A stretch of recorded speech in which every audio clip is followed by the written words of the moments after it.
All right, I'm Mr. Ferguson. This is the organic molecule interview, and you'll get to see. This is kind of how the oral test works. This is the first one you'll be receiving in this class. So on the organic molecules, let's go ahead and start with monomers and polymers. As you already know, monomers make up a polymer. So monomers are the repeating unit of any polymer. And when you look at this here, you can see these units repeat themselves. These are sugars.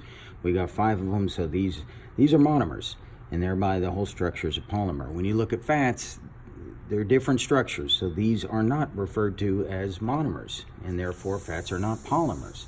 But when you look at proteins, you can see the backbones are the same of these amino acids, so these are monomers. And then when you look at nucleic acids, it's kind of small, but you can see that these units are repeating themselves. Therefore, nucleic acids are monomers, and the whole chain is a polymer. Dehydration, synthesis, and hydrolysis. So if I want to stick two of these structures together, in this case monomers, you got an OH on one of the monomers and an H on the other monomer. So to be able to stick these two monomers together, you're going to have to remove that water. And that comes out, the OH and H, and it will attach together, becoming water, and it's actually removed from the two different monomers. This is dehydration synthesis, thereby making a larger chain.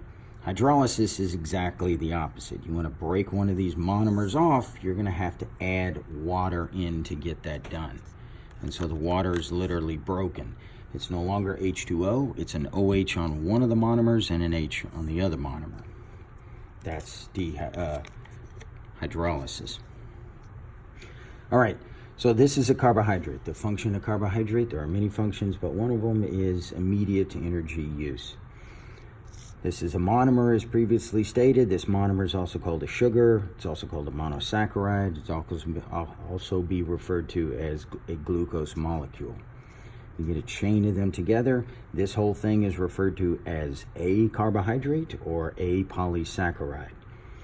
The bonds that hold these monomers together is referred to as a glycosidic bond. Now, if this carbohydrate was found in a plant, we'd call it a starch. If it's found in an animal, we call it glycogen. If it's found in a plant cell wall, we call it cellulose. And if we find it in a shell of a crustacean, it is called chitin.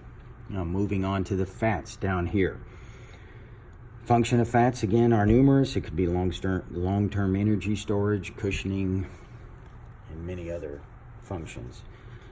A lipid is also called a fat, just another word. The words are interchangeable.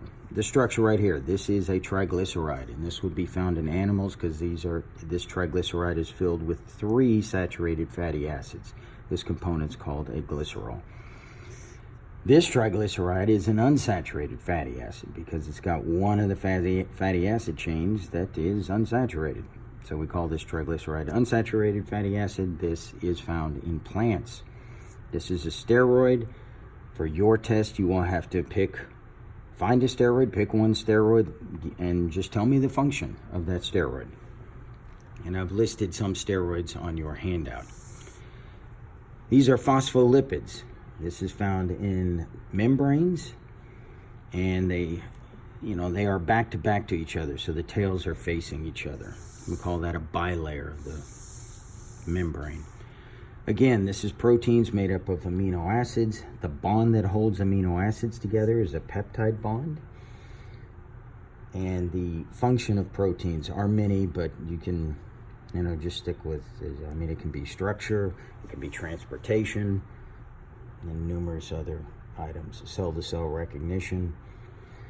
The structure of proteins, though, it folds in on itself multiple times. So when a protein is first made, this is called the primary structure. This is just where it's linear, and it looks like this here.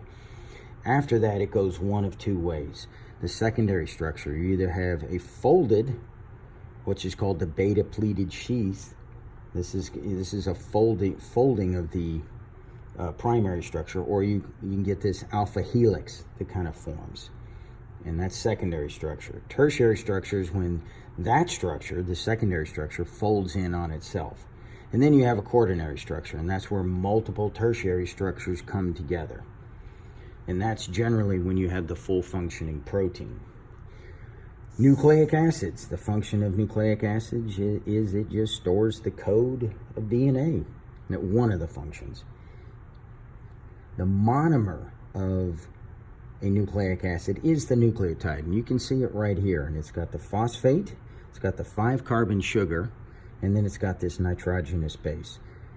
Now, based on the rules that you already know, you got to fill in the letters to half of the bases based on the other half of the bases. And I'll go ahead and let you do that. You should have that done before you take the test. And that's the end of the test. Thank you.